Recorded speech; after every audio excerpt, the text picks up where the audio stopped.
A kí wa káàbọ̀ lẹ́ẹ̀kan sí orí ètò wa ní tí a pè ní ètò oore ọ̀fẹ́ fún ìyípadà. Inú wa dùn wípé ẹ ti wà níbẹ̀ láti gbọ́ wa. Ẹ sì ti mọ̀ pé tí a bá ti wá báyìí, ọ̀rọ̀ Ọlọ́run la mú tọ̀ yín wá. Orúkọ mi kò yí padà, Olúwagbémiga Dàda, pásítọ̀ ìjọ Lighthouse Independent Bible Baptist Church ní Àbáyọ̀mí, Ìwó Road. Inú mi dùn wípé ẹ wà níbẹ̀, a sì dúpẹ́ lọ́wọ́ Ọlọ́run fún àǹfààní láti tún mú ọ̀rọ̀ Ọlọ́run tọ̀ yín wá.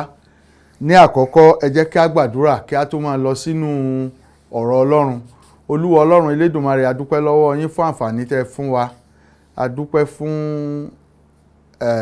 ọ̀rọ̀ yín, a dúpẹ́ pé a lè gbé ọ̀rọ̀ yín, a lè gbé yẹ̀wò. Ẹ bá wa sọ̀rọ̀ láti inú ọ̀rọ̀ yín, ẹ ṣí ọkàn wa payá ní orúkọ Jésù Kristi Olúwa wa. Àmín. A fẹ́ kà ní ìsìn láti inú ìkíní Kọ́ríńtì orí ìkẹẹ̀dógún ẹsẹ̀ 58 la fẹ́ kà, verse 58. Bíbélì wípé, nítorí náà ẹ̀yin ará mi olùfẹ́, ẹ máa dúró ṣinṣin láì yẹsẹ̀,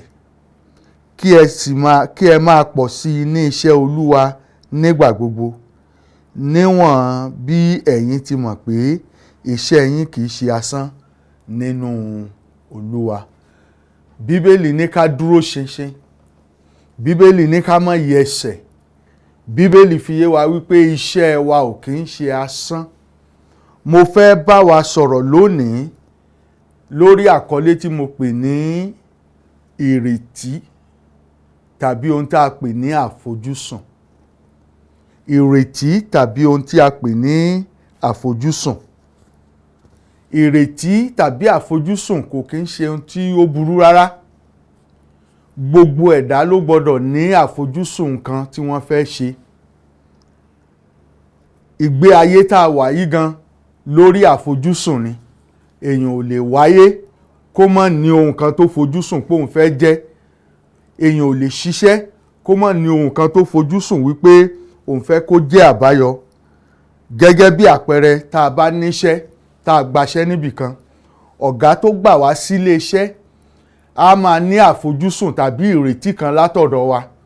Yóò ní àbájáde kan tó ń wò wípé ẹni yóò yẹ kó lè ṣe báyìí, ó yẹ kó lè ṣe báyìí, ní tí mo fẹ́ kó ṣe rèé. Èrò sí mi rèé, ní tí mo fẹ́ kó jẹ́ níbi iṣẹ́ rẹ̀ rèé. Bá a bá sì ń ṣiṣẹ́, bẹ́ẹ̀ náà làwa náà là á máa fọkàn sí ìrètí àbí àfojúsùn wípé ní tó yẹ kí n jẹ́, ní tí mo fẹ́ ṣe rèé, ní tó yẹ kí n dà ní. Bá a bá ra mọ́tò tuntun, a máa ní àfojúsùn lórí ọkọ̀ wa. Bọ́mọ bá lọ sílé ìwé, àwa òbí a máa ní àfojúsùn àbájáde kí ni ọmọ lè bá jáde nílé ìwé. Bó ṣe yẹ kó ṣe rí nìyí. Àfojúsùn ò kì í ṣe nǹkan tó burú rárá. Àfojúsùn jẹ́ ohun tó ṣe pàtàkì. Mo fẹ́ káwa náà mọ̀ wípé Ọlọ́run nípasẹ̀ Jésù Kristi tó gbà wá là, lẹ́yìn ìgbà tó gbà wá là tán kò fi wá sílẹ̀ ká máa ṣe bó ṣe wù wá. Ọlọ́run náà ní àfojúsùn nínú ayé wa. Ó ní ohun tí Ọlọ́run ń retí, àbí ohun tí mo pè ní, ohun tí a tún lè pè ní àbájáde ìrètí wípé onígbàgbọ́ la jẹ́. Bí Ọlọ́run ṣe ń wò wá gẹ́gẹ́ bí ọmọ rẹ̀, bẹ́ẹ̀ náà ló ń retí àwọn nǹkan kan tó yẹ ká jẹ́. Ó ń retí àwọn nǹkan kan tó yẹ ká ṣe. Kò sí ohun tó burú nínú ìrètí àbí àfojúsùn tí Ọlọ́run fẹ́ láti ọ̀dọ̀ wa. Kò tiẹ̀ yẹ ká rò wípé àfojúsùn burú rárá, níwọ̀n ìgbà tó jẹ́ pé nínú Bíbélì fúnra, nínú ilé ayé tá ń gbé yìí, ó kún fún àfojúsùn. Ẹ jẹ́ kí n tiẹ̀ fi nǹkan kan ṣe àpẹẹrẹ. Orílẹ̀-èdè wa, àwọn ọmọ orílẹ̀-èdè yìí, a ní àfojúsùn. A ní ohun kan tá ń wò wípé ó yẹ kó jáde nígbà tá a dìbò yan àwọn olórí wa. Tí àbájáde yìí àbí ìrètí wa ò bá wá sí ìmúṣẹ, a máa dùn wá, a máa pariwo, a máa jà nígbà mìíràn nítorí pé a wò wípé àfojúsùn wa kò jáde. Bákan náà ni ó ṣe jẹ́ lọ́dọ̀ Ọlọ́run. Ọlọ́run dá wa, ó gbà wá là nínú Kristi. A ní ìṣẹ́gun nínú Jésù Kristi. Torí pé a ti ní ìṣẹ́gun nínú Jésù Kristi, bákan náà lọ́lọ́run ní ìrètí tàbí àfojúsùn tó yẹ kó jáde lọ́dọ̀ wa. A dá onígbàgbọ́ àbí a ò gbà wá là nínú Kristi láti pọ̀ nínú ẹ̀ṣẹ̀. Bíbélì sọ pé ṣé a ó máa tẹ̀síwájú nínú ẹ̀ṣẹ̀ ká ní kí oore ọ̀fẹ́ ká kó pọ̀ sí. Paul sọ pé ká má rí. Ẹ jẹ́ kí n fi àfojúsùn Ọlọ́run hàn wá lónìí. Kí ni ohun tí Ọlọ́run ń retí láti ọ̀dọ̀ wa gẹ́gẹ́ bí onígbàgbọ́? Kí ni àfojúsùn Ọlọ́run fún ọ gẹ́gẹ́ bí ọmọ Ọlọ́run tó wà nínú Kristi? Kí ni àfojúsùn Ọlọ́run fún mi gẹ́gẹ́ bí ọmọ Ọlọ́run nínú Kristi? Ọ̀pọ̀ ló rò wípé a ti gbà wá là, a sì ti gbà wá là, kò sí ohun kankan. Ọ̀pọ̀lọpọ̀ tiẹ̀ máa bá ìjọ tiwa jà. Àwọn èèyàn wa wípé àwọn ò mọ̀ ju ìgbàgbọ́ nínú Kristi lọ, ṣótán. Bàbá sọ̀rọ̀ nípa àti dé ọ̀run, kò sí ọ̀nà mìíràn, Jésù Kristi ni. Nígbà tí Jésù gbà wá là tán, Bíbélì sọ pé a di ọmọ Ọlọ́run, a bí wa sínú ẹbí Ọlọ́run. Gẹ́gẹ́ bí ọmọ Ọlọ́run, Ọlọ́run ní ìrètí tàbí àfojúsùn ohun tó ń wò látọ̀dọ̀ wa. Ibi tí ọ̀pọ̀lọpọ̀ ti kùnà rèé. Àfojúsùn wa kọ́ ló gbé wa lọ́run, ṣùgbọ́n àfojúsùn wa ó jẹ́ ká jẹ́ ọmọ Ọlọ́run tó ṣe é fọkàn tán nínú ayé. Ó jẹ́ ká Ọlọ́run ó lè wò wá kínú rẹ̀ ó dùn. Ó jẹ́ àbájáde ètò Ọlọ́run fún ayé onígbàgbọ́ gẹ́gẹ́ bí ọmọ rẹ̀. A nílò láti mọ ohun tí à ń pè ní kí ni ìrètí Ọlọ́run lórí wa. Kí ni Ọlọ́run fojú sùn lára wa? Kí ló ń wò nínú ayé wa? Kí ni ìbájáde tó yẹ kó jáde gẹ́gẹ́ bí onígbàgbọ́ tá a ti gbà nípa oore ọ̀fẹ́ nínú Jésù? Àfojúsùn yìí ni mo fẹ́ bá yín sọ. Àkọ́kọ́, ohun tí Ọlọ́run béèrè nínú ẹsẹ̀ tá a ti kà iná làwọn àfojúsùn yìí wà. Àkọ́kọ́ ohun tá a rí ń bẹ̀ ni Ọlọ́run fẹ́ ká dúró ṣinṣin. Ìdúróṣinṣin àfojúsùn látọ̀dọ̀ Ọlọ́run ni ìrètí tí Ọlọ́run ń retí rẹ̀ látọ̀dọ̀ wa. Kí ni ìdúróṣinṣin? Ìdúróṣinṣin ni kéèyàn fira rẹ̀ jìn. Kéèyàn dúró wípé mo ti ní Kristi, mo ti di ọmọ Ọlọ́run, mo sì gbọdọ̀ gbé ìgbé ayé mi fún un. Ọlọ́run fẹ́ ká dúró ṣinṣin nínú ìgbàgbọ́ wa. A lè gbé ìgbé ayé onígbàgbọ́ tó ṣe àṣeyọrí tá a bá dúró ṣinṣin. Tá a bá jẹ́ ẹnìkan tó jẹ́ pé gbogbo ibi tí ayé bá yà sí ló máa ń yà sí, a lè dúró ṣinṣin nínú ìgbàgbọ́ wa. A dẹ̀ lè rí ohun tá à ń pè ní ìṣẹ́gun nínú ìgbé ayé onígbàgbọ́ tá à ń gbé. Ọlọ́run fẹ́ ká dúró ṣinṣin. Bí a bá tẹ̀lé gbogbo ohun tí ń báyé lọ, kí ẹ mọ̀ pé gbogbo nǹkan ló ń ṣẹlẹ̀ láyé lónìí. Ẹlòmíì á tún wò wípé Ọlọ́run ò kájò. Ẹlòmíì ó sọ pé Ọlọ́run ò kọ́ ilé rárá. Ọlọ́run fẹ́ kó dúró ṣinṣin nínú ìfọkànsìn rẹ. Àìdúró ṣinṣin ló mú ẹlòmíràn yapa. Àìdúró ṣinṣin rẹ̀ ni ò jẹ́ kó lè dúró débi tọ́lọ́run lè bùkún fún un. Ọlọ́run dẹ̀ fẹ́ kí èmi àti ẹ ká dúró ṣinṣin. Àfojúsùn Ọlọ́run fún èmi àti ẹ rèé. Ká dúró láì yí padà. Ṣé ẹ mọ̀ pé lónìí oríṣiríṣi ìjọ ti wà, oríṣiríṣi ìwàásù ló ti wà lórí afẹ́fẹ́. Ó yà mí lẹ́nu níjọ́ tí mo kọ́kọ́ gbọ́ pé ìjọ èṣù wà, àwọn èèyàn sì ń lọ ọbẹ̀. Ṣé ẹ rírun nǹkan bẹ́ẹ̀? Oríṣiríṣi nǹkan ló ti wà, ṣùgbọ́n Ọlọ́run fẹ́ gẹ́gẹ́ bí ọmọ rẹ̀ ká dúró ṣinṣin. Ìdúró ṣinṣin wa gbọ́dọ̀ jẹ́ ìdúró ṣinṣin lórí ọ̀rọ̀ Ọlọ́run tá a pè ní King James Bible. A nílò láti dúró ṣinṣin láì yẹsẹ̀. Kí ni Bíbélì sọ ni? Ohun tí Bíbélì sọ ló ṣe pàtàkì. Kìí ṣe ohun tẹ́nìkankan sọ, kìí ṣe ohun tí ìjọ sọ, kìí ṣe ohun tó ní wàásù sọ. Ohun tó ṣe pàtàkì ni pé kí ni Bíbélì sọ, ká dẹ̀ dúró ṣinṣin lé lórí. A nílò ìdúró ṣinṣin. Ọlọ́run sì ń retí rẹ̀ lọ́dọ̀ wa. Ǹjẹ́ mi àti ẹ̀ ń dúró ṣinṣin bí? Jésù fẹ́ dé. Bíbélì sọ pé kíyèsí èmi ń bọ̀ kánkán. Èrè mi ń bẹ pẹ̀lú mi láti san fún olúkúlùkù gẹ́gẹ́ bí iṣẹ́ rẹ̀. Jésù ń bọ̀, àsìkò tó, ó ti ń dé tán. Gbogbo ohun tí Bíbélì ní ó ṣẹlẹ̀, òun náà ló ń ṣẹlẹ̀ lónìí. Bẹ́ẹ̀ bá wo ọ̀tún, tẹ́ bá wo òsì, orílẹ̀-èdè ó dìde síra wọn. Gbogbo ẹ̀ ló wà nínú Bíbélì, ó sì ti ń ṣẹlẹ̀ láyé tá a wà ní ìsìn. A nílò láti dúró ṣinṣin nínú ìgbàgbọ́. A nílò láti dúró ṣinṣin nínú ọ̀rọ̀ Ọlọ́run. A nílò láti dúró ṣinṣin nínú àṣẹ Ọlọ́run. Ǹjẹ́ ìwọ dúró ṣinṣin nínú ìjọ rẹ bí? Ìjọ tó ń kọ́ ẹ ní ọ̀rọ̀ Ọlọ́run, ìjọ tó ń sọ Bíbélì fún ọ, ìjọ tó ti ń gbọ́ ọ̀rọ̀ Ọlọ́run, ìjọ ó dúró ṣinṣin, ìjọ ó wà ń bẹ̀, ìjọ ó mọ̀ wípé ìdúró ṣinṣin ìrètí Ọlọ́run ni lọ́dọ̀ rẹ. Ọlọ́run fẹ́ kí ọmọ rẹ̀ kó dúró ṣinṣin. Kìí ṣe pé oníwàásù nìkan ló yẹ ó dúró ṣinṣin. A ti rí ọ̀pọ̀lọpọ̀ ohun tó ti ń ṣẹlẹ̀ lóde ayé. Ẹ ti rí àwọn nǹkan tí wọ́n ní oníwàásù gan ṣe káàkiri.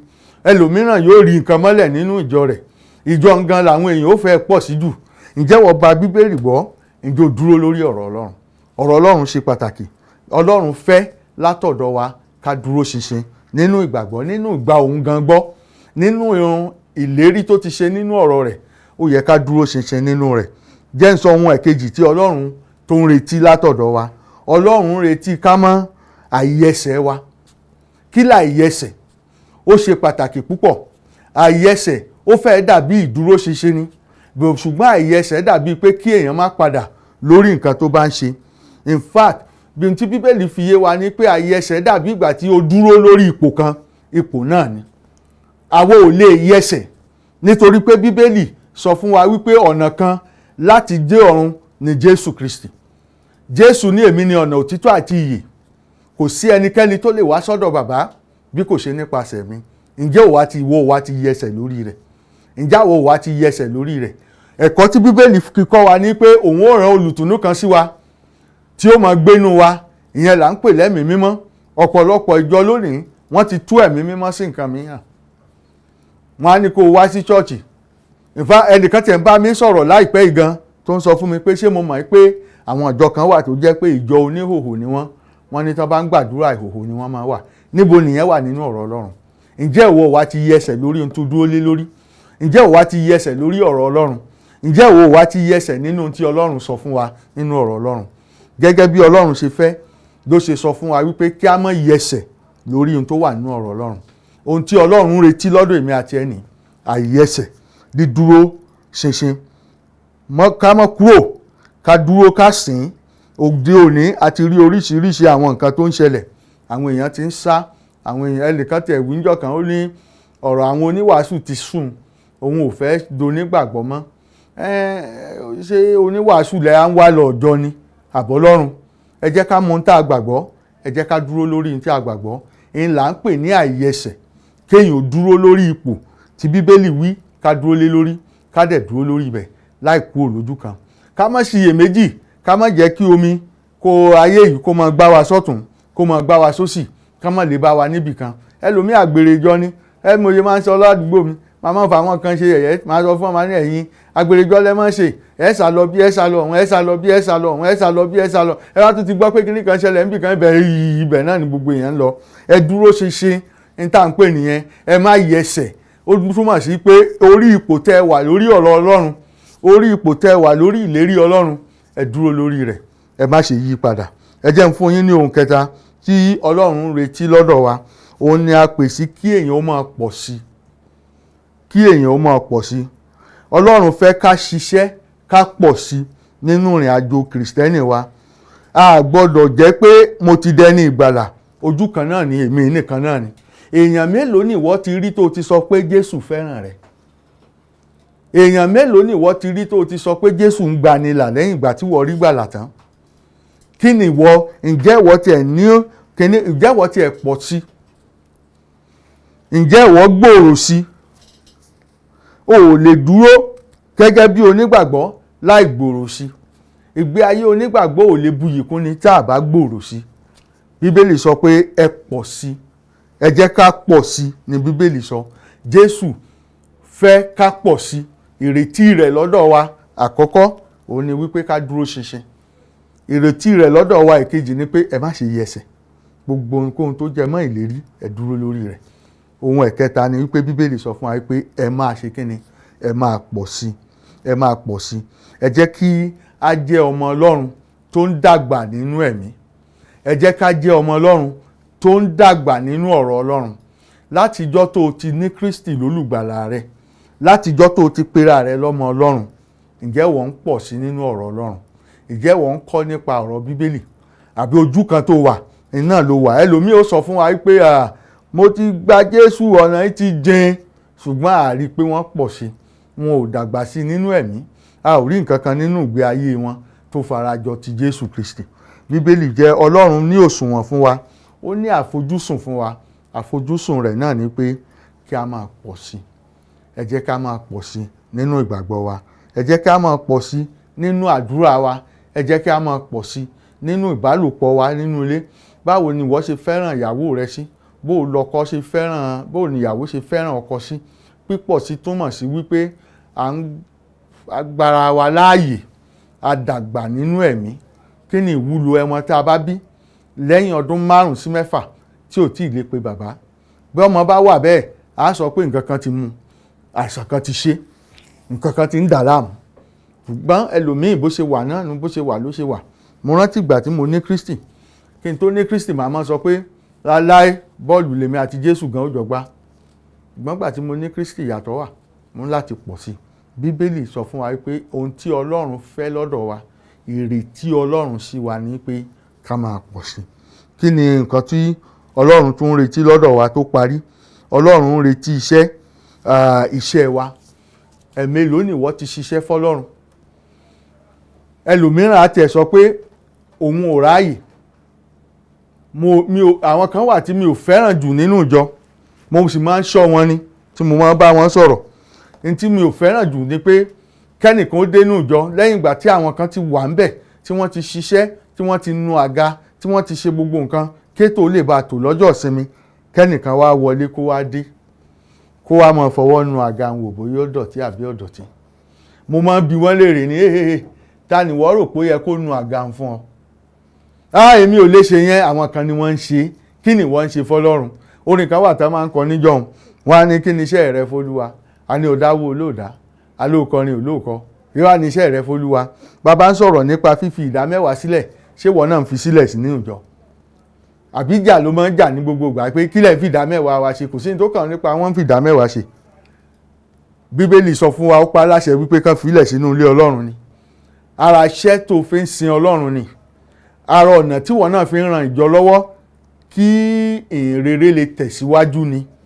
Kí ni iṣẹ́ tó ń ṣe fọ́lọ́run? Aago mélòó lẹ́yìn délé ìjọsìn? Wọ́n ti ń wá olùkọ́ nínú ìjọ rẹ ti pẹ́ tó lè máa kọ́ àwọn ọmọdé lẹ́kọ̀ọ́ ọjọ́ ìsinmi. Tíṣà sì ni ọ́, o lè kọ́ wọn, ṣùgbọ́n ò ní í ṣe nítorí pé ò ṣiṣẹ́ sin Ọlọ́run. Ọlọ́run ń retí iṣẹ́ rẹ. Kí ni ìwọ náà ó mú yìn tó bá dọ́dọ̀ rẹ̀? Ṣọwọ́ òfo ló fẹ́ padà dọ́run? Bàbá sọ pé ilé ìsìn yá, ẹ jẹ́ ká jáde ká lọ jèrè ọkàn àwọn èèyàn. Ẹ̀yin la ò ní rí. Kí wá ní iṣẹ́ rẹ f'Olúwa? Àbí tiwa ni pé ó kàn gbà wá là, torí pé ó sì ti gbà wá là, ó ti tán, kò sí nǹkan kan mìíràn táwa fẹ́ ṣe. Ẹ jẹ́ ká tú èrò wa pa. Ọlọ́run ń retí àwọn nǹkan kan lọ́dọ̀ wa. Ìrètí Ọlọ́run lọ́dọ̀ yín, ìrètí Ọlọ́run lọ́dọ̀ mi, òun ni ká dúró ṣinṣin. Ìrètí Ọlọ́run lọ́dọ̀ yín, ìrètí Ọlọ́run lọ́dọ̀ mi ni wípé ká má yẹsẹ̀, ká má kúrò lórí ohun tí a ti gbàgbọ́. Àìyẹsẹ̀ ṣe pàtàkì. Àwọn èèyàn ti sọ gbàgbọ́ nù. Ìgbàgbọ́ ò sí mọ́. Ẹnìkan ní ayé wọnú ìjọ, ìjọ ti wọnú ayé. Ibì kan ni mo lọ tí wọ́n ń ṣe àjọ̀dún kan, ní wọ́n bá pè mí síbẹ̀. La bá ń gbọ́ tí wọ́n ń fi ìlú ṣe àbìdí ẹṣin bátákun nínú ìjọ. Kí lẹ rò pé àwọn ọmọ tí ń jó ṣe? Wọ́n pa jódà ní àwa mẹ́ni tí ń bẹ ń patí àtẹni tí ń bẹ nínú ìjọ. Kí ni ìwọ gbàgbọ́? Ǹjẹ́ o gbọ̀rọ̀ Ọlọ́run gbọ́? Tó o bá gbọ̀rọ̀ Ọlọ́run gbọ́, tó o gba Bíbélì gbọ́, tó o sì ń kà ní gbogbo ìgbà, Ọlọ́run ń retí lọ́dọ̀ rẹ wípé kó o má yẹsẹ̀, kó o dúró ṣinṣin. Bákan náà ni mo fẹ́ sọ fún ọ wípé Ọlọ́run fẹ́ kó o pọ̀ sí. Ohun ẹ̀kẹta tí mo wí fún wa ní, ẹ jẹ́ ká pọ̀ sí nínú ìgbàgbọ́. Ẹ jẹ́ ká pọ̀ sí nínú ọ̀rọ̀ Ọlọ́run. Ẹ jẹ́ ká pọ̀ sí nínú ìfẹ́. Ẹ jẹ́ ká pọ̀ sí nínú ìfifúnni. Ẹ jẹ́ ká pọ̀ sí nínú ìbánidámọ̀ràn. Ẹ jẹ́ ká pọ̀ sí nínú àti fẹ́ràn ọmọlàkejì wa. Ìfẹ́ ò sí nínú ìjọ mọ́. Ìjà ló kù. Ìwọ wù mí èmi ò wọ̀, ìwọ wò mí èmi ò ṣe kan. Ẹlòmíràn bí bá tiẹ̀ ń lọ sínú ìjọ, ìmúra ni, aṣọ ni. Ìrètí rẹ̀ ni wípé àwọn ó wò mí lónìí wọn ó gbà. Kò sẹ́ni tí ń wò ọ́. Iṣẹ́ kí ló ṣe fọ́lọ́run ló ṣe pàtàkì. Ẹlòmíràn ìran ló wá wò. Kí ni pásítọ̀ tún wá ní í ṣe lónìí? Bá a bá ní kán bá wa gbé kan, wọn ò lè gbé, wọn ò lè ṣe nǹkan kan. Wọ́n ní ẹnìkan ní ṣàdúrà ṣàmí, kò sí jà ní ṣọ́ọ̀ṣì. Má jẹ́ ń tàn, ìjà ń bẹ ní ṣọ́ọ̀ṣì o. Ṣàdúrà ṣàmí nìkan kọ́ o. Ìwọ ó ṣiṣẹ́, èmi ó ṣiṣẹ́ f'Olúwa. Gbogbo wa là á jọ ṣiṣẹ́ tá a bá fẹ́ kétò rẹ̀ ó lọ dáradára. Kí ni iṣẹ́ rẹ f'Olúwa? Olúwa ò kàn gbọ́ ọ́ là, kò kàn fi ọ́ lẹ̀ lásán kó dẹ̀ mọ wò ọ̀ràn. Ó ní kò sí nǹkan kan tó kàn. Rárá o, ó ní ìrètí kan tó ń retí lọ́dọ̀ rẹ̀. Ìrètí rẹ̀ náà dẹ̀ ni pé dúró ṣinṣin. Má yẹsẹ̀ nínú ìgbàgbọ́ rẹ̀. Máa pọ̀ sí i kó dẹ̀ ṣiṣẹ́ fọ́lọ́run rẹ̀. Ìrètí Olúwa fún ọ ní ẹni tó bá ti wà láyé yìí tó ti mọ̀ wípé ẹlẹ́ṣẹ̀ ló ń jẹ́, Kristi ti gbà ń là, a níṣẹ́ láti ṣe, a nílò láti dúró lórí ọ̀rọ̀ Ọlọ́run. Ọ̀pọ̀lọpọ̀ oníwàásù ló ti yí padà, a ti mú góòlù tá a fi kọ́jọ a ti yí padà, a ti yí sí nǹkan mìíràn. Ṣùgbọ́n a rí wípé àwọn ọmọ Ísírẹ́lì, tẹ́ bá rántí Dáníẹ́lì, kò yí padà nínú ìlú tó wà, pẹ̀lú bí a ṣe gbà nímọ̀ràn tó, pẹ̀lú gbogbo ìdẹ́rùbà tá a dẹ́rùbà, kò yí padà nínú tó gbàgbọ́. Nígbà tí wọ́n ní ká máa fún wọn lóúnjẹ, ó ní ara ẹ̀ mọ́ fún wa lóúnjẹ, ní tá à ń jẹ iná ní ẹja máa jẹ. Ọlọ́run sì ràn wọ́n lọ́wọ́, wọn kò yí padà. Àwọn ọmọ rẹ̀ Ọlọ́run ò sì fi wọ́n sílẹ̀ nígbà kankan. A máa ń rò pé ẹnìkan sọ fún mi, ó ní ayé Bíbélì ti kọjá. Ayé Bíbélì ò kọjá o. Bíbélì àìtúnṣe, Bíbélì ti dúró títí láé, Bíbélì ò sì parọ́. Àwa ni à ń túnra wa ṣe, àwa ló yẹ ká wo ọ̀rọ̀ Ọlọ́run, ká wá mú ìgbé ayé wa kó bá ọ̀rọ̀ Ọlọ́run mu. Tó o bá wà níbẹ̀ tó ń wò mí lónìí, Olúwa ń bá ọ sọ̀rọ̀ wípé ìrètí ń bẹ tí Ọlọ́run ń retí, ohun kan ń bẹ tí Ọlọ́run ń retí lọ́dọ̀ rẹ. Àfojúsùn kan ń bẹ tí Ọlọ́run ń fojúsùn lọ́dọ̀ rẹ. Àfojúsùn náà ni wípé kó dúró ṣinṣin, kó o má yẹsẹ̀. Àfojúsùn náà ni pé kó o pọ̀ sí nínú ohun gbogbo tó bá ń ṣe. Bákan náà ni pé kó o ṣiṣẹ́ fún òun.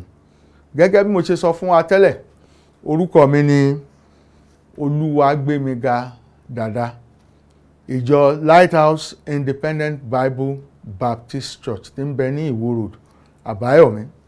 Àkókò ìsìn wa aago 10 la máa ń ṣe Sunday school wa. Kété tá a bá sì ti parí láago 11, a lọ sínú wàásù. Bákan náà la máa ń ṣe ìsìn wa ní ọjọ́ ìsinmi nírọ̀lẹ́, ní ìsìn ọjọ́ àkọ́kọ́ nínú oṣù àti ọ̀sẹ̀ tó parí nínú oṣù, láago 5 sí 6 ni. A wà á kẹ́kọ̀ọ́ nínú Bíbélì. Bákan náà ní ọjọ́ Wednesday a máa ń ṣe Bible study wa. Inú wa dùn lábẹ́ bá lè darapọ̀ mọ́ wa láago 5 sí 6. À ń kẹ́kọ̀ọ́ nípa ìgbàdúrà Jésù, ó sì ṣe pàtàkì ká mọ̀ nípa rẹ̀. Olúwa ó ràn yín lọ́wọ́ tẹ́ ẹ bá lè darapọ̀ mọ́ wa. Ẹ má gbàgbé, kò sí ọ̀nà mìíràn láti lọ sọ́run bí kò ṣe Jésù Kristi. Ìwọ tó bá rò pé iṣẹ́ ọwọ́ rẹ ni, iṣẹ́ ọwọ́ rẹ ò lè gbà ọ́ là o. Jésù Kristi nìkan lọ́nà. Ṣùgbọ́n tó bá ti ní Kristi lólùgbàlà rẹ, Ọlọ́run sọ fún ọ lónìí wípé òun ní àfojúsùn fún ọ. Má yẹsẹ̀, dúró ṣinṣin, pọ̀ sí, bẹ́ẹ̀ sì ni kò ṣiṣẹ́ fún Ọlọ́run. Ẹ ṣé púpọ̀ tí ẹ tẹ́tí sí ètò wa ní ọjọ́ òní. Mo fẹ́ gbàgbọ́ pé ètò yìí ti jẹ́ orísun ìbùkún fún ẹnìkọ̀ọ̀kan. Mo fẹ́ gbà yín níyànjú pé kí ẹ kà sí àǹfààní láti yọjú sí ọ̀kan nínú àwọn ìjọ Ọlọ́run wa èyí tí a ti tẹ orúkọ wọn sí orí afẹ́fẹ́ ní àkókò tàbí òmíràn lórí ètò yìí lónìí, ní Anímọ́níyà ni o, tàbí ní Ìlúpéjú ní Bódìjà, tàbí ní Ìjókòdó, tàbí ní Ìwó Road, tàbí ní Ọlọ́run Dáàbá. Yóò jẹ́ orísun, tàbí ní Bódìjà pẹ̀lú. Gbogbo àwọn ibi wọ̀nyí yóò jẹ́ orísun ìbùkún fún yín. Tó bá sì jẹ́ pé ní ìlú mìíràn ni bí Ògbómọ̀ṣọ́, tàbí ní ìlú Èkó, tàbí ní ibikíbi tí ẹ bá fẹ́ mọ̀ sí nípa wa, mo fẹ́ kí ẹ pè wá lórí 070 38 08 56 52 070 38 06 56 52 070 87 68 21 22 070 87 68 21 22 070 55 30 74 92. Èyí tí mo pè ká yìí ó ní WhatsApp nọ́mbà wa. Gbogbo àwọn nọ́mbà wọ̀nyí ni wọ́n ti fi sí ojú móhùnmáwòrán wa. Ṣùgbọ́n kí n tó lọ, mo fẹ́ pè ọ́ níjà kan. Ṣé o ti gba Jésù? Jésù fẹ́ràn rẹ o bàbá mi. Jésù fẹ́ràn rẹ o màmá mi. Èmi àti ẹ̀ṣẹ̀ sọ wá di ọ̀tá Ọlọ́run. Gbogbo ènìyàn ló ṣáà ti ṣẹ̀ tí wọ́n sì kùnà ògo Ọlọ́run. Ẹ̀ṣẹ̀ yìí sì ní oró, ó ní èrè. Èrè náà sì ní ikú ní ọ̀run àpáàdì. Pé Jésù sọ́kàn rẹ lónìí. Bíbélì sọ pé ẹnikẹ́ni tó bá ṣáà ké pe orúkọ Olúwa là ó gbàlà. Ó di ọmọ Ọlọ́run, ó ní ìdánilójú ọ̀run. Ìpè ìgbàgbọ́ ni. Tó bá ti pe Jésù sínú ọkàn rẹ, yóò fún ọ ní ìyè àìnípẹ̀kun. Ó sì bọ́ lọ́wọ́ ìgbé ọ̀run àpáàdì nìyí. Ẹ ṣé tẹ́tí sí ètò yìí. Olúwa yóò máa wà pẹ̀lú yín. Ó dàbọ̀. Adùn ní létí wa, gbọ̀ngbọ̀n rẹ̀ yóò gba ọ̀run kan, ayé pẹ̀lú. Oore ọ̀fẹ́ ṣá ní ìgbẹ́kẹ̀lé mi. Jésù kú fún aráyé, ó kú fún mi pẹ̀lú. Oore ọ̀fẹ́ ṣá ní ìgbẹ́kẹ̀lé